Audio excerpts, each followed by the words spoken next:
नमस्ते दोस्तों। आज मैं आपको एक ऐसी कहानी सुनाने जा रहा हूँ जो आपके रोंगटे खड़े कर देगी। ये कहानी है एक टीचर की जिसका नाम था अर्जुन शर्मा। अर्जुन दिल्ली का रहने वाला था, एक पढ़ा लिखा, समझदार और जिंदा दिल इंसान। लेकिन उसकी ज़िंदगी तब बदल गई जब उसकी पोस्टिंग राजस्थान के एक दूर दराज के गांव में। ये गांव था खारिया, जो रेगिस्तान के बीच बसा था, जहां हवा में सन्नाटा और रहस्य गूंजता था। अर्जुन को इस पोस्टिंग की खबर मिली तो वो थोड़ा उदास हुआ। दिल्ली की चकाचौंध छोड़कर एक अनजान गांव में जाना, वो भी जहां बिजली और नेटवर्क की सुविधा तक सीमित थी, उसे अखर रहा था। लेकिन नौकरी थी और उसे जाना ही था। उसने सोचा, चलो, नया अनुभव होगा। उसने अपने सामान पैक किए और बस पकड़कर खारिया के लिए निकल पड़ा। जब वो गांव पहुंचा तो सूरज डूब रहा था। रेगिस्तान की सुनहरी रेत चारों तरफ फैली थी और हवा में एक अजीब सी ठंडक थी। गांव छोटा सा था, मिट्टी के घर, कुछ पेड़ और एक पुराना स्कूल जहां अर्जुन को पढ़ाना था। गांव वालों ने उसका स्वागत किया, लेकिन उनकी आंखों में एक अजीब सा डर था, जैसे वो कुछ छिपा रहे हों। अर्जुन ने इसे नज़रअंदाज किया और अपने किराए के मकान में सामान रखकर रात बिताने की तैयारी की।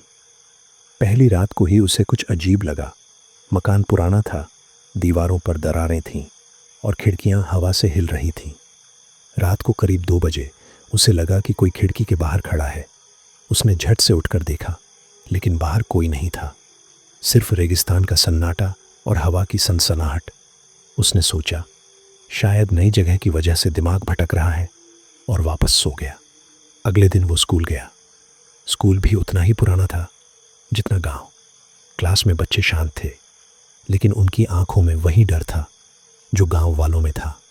अर्जुन ने पढ़ाना शुरू किया, लेकिन उसका ध्यान एक लड़के पर गया जिसका नाम था गोविंद। गोविंद 14 साल का था, लेकिन उसकी आंखें किसी बड़े की तरह गहरी और समझदार थीं। वो हमेशा चुप रहता, लेकिन अर्जुन को लगता कि गोविंद कुछ जानता है जो बाकी बच्चे नहीं जानते। कुछ दिन बीते। अर्जुन को हर रात अजीब अजीब अनुभव होने लगे।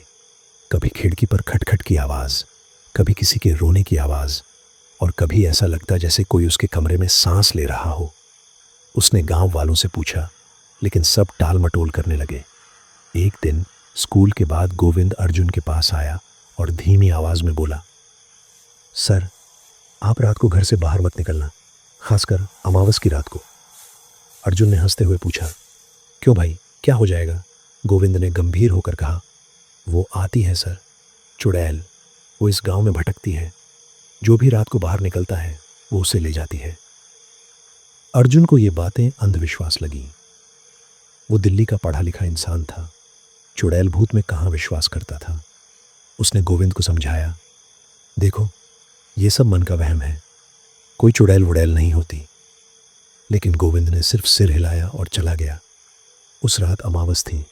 अर्जुन अपने कमरे में किताब पढ़ रहा था जब उसे बाहर से किसी के गाने की आवाज़ आई। आवाज़ इतनी मधुर थी कि वो खिंचा चला गया। उसने खिड़की खोली तो देखा, एक औरत सफ़ेद साड़ी में रेत पर खड़ी थी। उसका चेहरा ढका हुआ था और वो गा रही थी।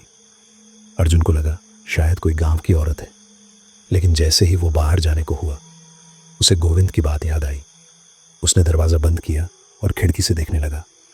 अचानक वो औरत गायब हो गई और फिर एक ठंडी सांस उसके गले के पास महसूस हुई। उसने पलटकर देखा, लेकिन कोई नहीं था। उसका दिल जोर जोर से धड़क रहा था। उस रात वो सो नहीं पाया। अगले दिन उसने गोविंद को बुलाया और सारी बात बताई। गोविंद ने कहा, सर, वो चुड़ैल थी, उसका नाम है काली रानी। वो इस गांव में 100 साल पहले रहती थी। उसकी शादी एक ज़मींदार से हुई थी, लेकिन उसने उसे धोखा दिया। गुस्से में काली रानी ने ज़मींदार को मार दिया और गांव वालों ने उसे जिंदा जला दिया। तब से उसकी आत्मा यहाँ भटकती है। वो हर उस आदमी को मार देती है जो उसे दिखता है। अर्जुन को अब भी यकीन नहीं हुआ, लेकिन डर जरूर लगने लगा। उसने फैसला किया कि वो इस रहस्य को सुलझाएगा। उसने गांव के पुराने रिकॉर्ड्स खंगाले और पता चला कि काली रानी की कहानी सच थी। उसने ये भी सुना कि चुड़ैल को तभी शांत किया जा सकता है अगर कोई उसका सामना करके उसकी सच्चाई सामने लाए। अगली अमावस की रात अर्जुन ने हिम्मत जुटाई। उसने अपने साथ एक तलवार, नमक और कुछ पूजा की चीज़ें रखीं। वो रेगिस्तान में उस जगह गया जहाँ चुड़ैल दिखती थी। रात के 12 बजे वही मधुर गाना फिर शुरू हुआ। अर्जुन ने देखा वो औरत फिर सामने थी। इस बार उसने हिम्मत करके पुकारा, काली रानी, मुझे पता है तुम कौन हो, दिखाओ अपना चेहरा। अचानक हवा तेज हो गई। औरत ने अपना चेहरा उठाया और अर्जुन के होश उड़ गए। उसका चेहरा जल चुका था, आंखें खाली थीं और मुंह से खून टपक रहा था। वो चीखी और अर्जुन की तरफ बढ़ने लगी। अर्जुन ने नमक फेंका, लेकिन उसका कोई असर नहीं हुआ। वो चुड़ैल अब उसके करीब थी और उसकी ठंडी उंगलियां अर्जुन के गले तक पहुंच गई थीं। तभी पीछे से एक आवाज़ आई, रुक जा। ये गोविंद था। उसने अपने हाथ में एक पुराना ताबीज़ पकड़ा हुआ था जो उसकी दादी का था। उसने ताबीज़ को चुड़ैल की तरफ बढ़ाया और एक तेज़ रोशनी निकली। चुड़ैल चीख कर पीछे हटी। गोविंद ने अर्जुन को खींचकर वहां से भागने को कहा। दोनों दौड़ते हुए गांव की ओर भागे और चुड़ैल का साया धीरे धीरे गायब हो गया। गांव पहुंचकर गोविंद ने बताया कि वो ताबीज़ उसकी दादी ने बनाया था, जिसमें काली रानी की आत्मा को बांधने की शक्ति थी।